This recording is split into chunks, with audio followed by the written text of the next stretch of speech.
চলমান বৈশ্বিক যুদ্ধ পরিস্থিতির নেতিবাচক প্রভাবে দেশের বিভিন্ন এলাকায় তীব্র জ্বালানি সংকট দেখা দিয়েছে।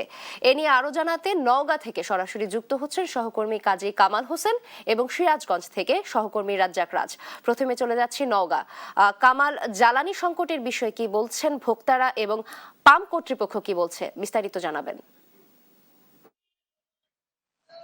নাবিলা, নওগাঁয় সারা দেশের মতো জ্বালানি সংকটে চরম বেকায়দায় পড়েছে সাধারণ বিশেষ করে মোটরসাইকেল চালকরা চরম বেকায়দায় পড়েছে। তাদের নিত্য দিনের চলাফেরায় চরম ভোগান্তিতে পড়েছে। আমি এখন দাঁড়িয়ে আছি নওগাঁর সবচেয়ে জনপ্রিয় একটি পেট্রোল পাম্প মজুমদার ফিলিং স্টেশনে। সেইখানে এখানে গতকাল বিকেল ৩টার দিকে তেল এসেছিল এবং ৩টা থেকে শুরু করে রাত্রি ১টা পর্যন্ত পেট্রোল ডিস্ট্রিবিউট করা হয়েছে এবং তেল ইতিমধ্যে শেষ হয়ে যাওয়ার কারণে তারা ইতিমধ্যে পেট্রোল অকটেন দেওয়া বন্ধ করেছে। এখন শুধুমাত্র ডিজেল তারা চালু রেখেছেন, ডিজেল বিক্রি করা হচ্ছে। কিন্তু এর মধ্যে বেশ কিছু চালকরা যারা জানেন না, এখানে বন্ধ করে দেওয়া হয়েছে, দড়ি টাঙানো হয়েছে, জানানো হচ্ছে যে আসলে পেট্রোল অকটেন নেই। তারপরও অনেক চালকরা, মোটরসাইকেল চালকরা এসে দাঁড়িয়েছেন এবং ভিড় জমিয়েছেন।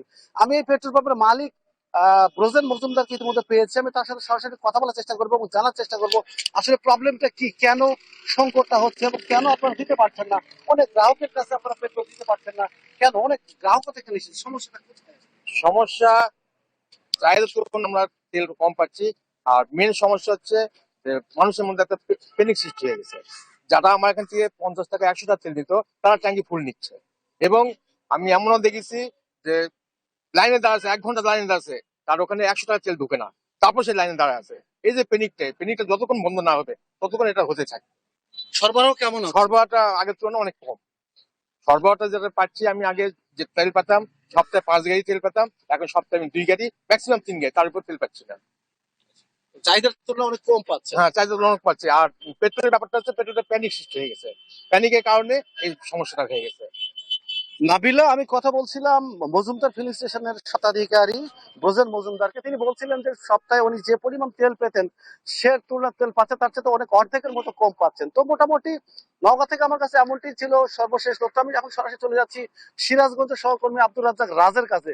রাজ, আপনার সেখানকার সর্বশেষ পরিস্থিতি জানাবেন যে সেখানে জ্বালানি সংকটের কি অবস্থা? কামাল, ধন্যবাদ আপনাকে।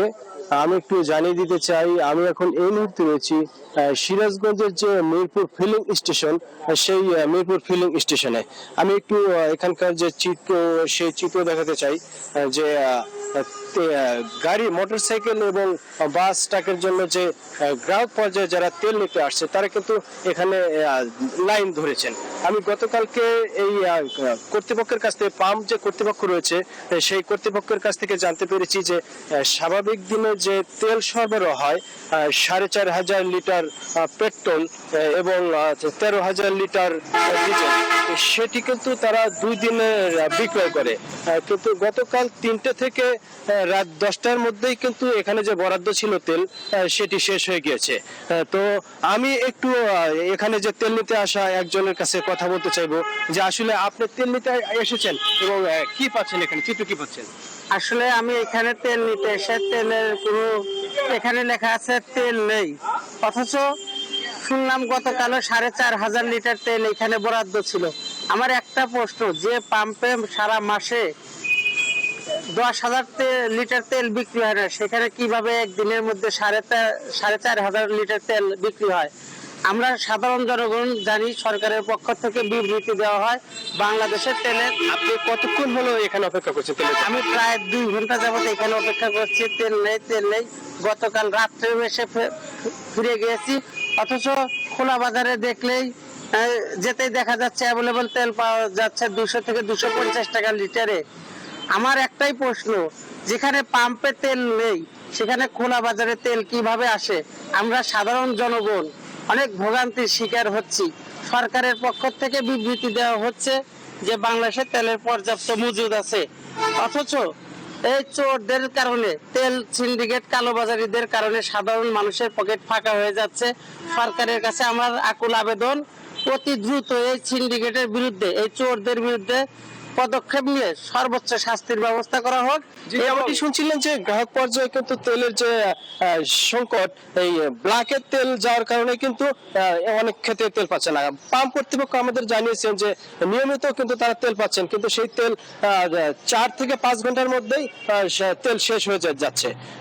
এবং গতকালকে যে বিদ্যুৎ এবং জ্বালানি মন্ত্রী ইকবাল হাসান মাহমুদ টুকু তিনি সিরাজগঞ্জে বিবৃতি দিয়েছেন যে তেল সংকট নেই।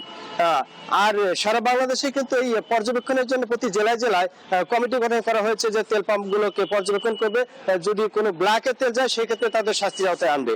তো সিরাজগঞ্জ থেকে এই ছিল আমার কাছে সর্বশেষ অবস্থা।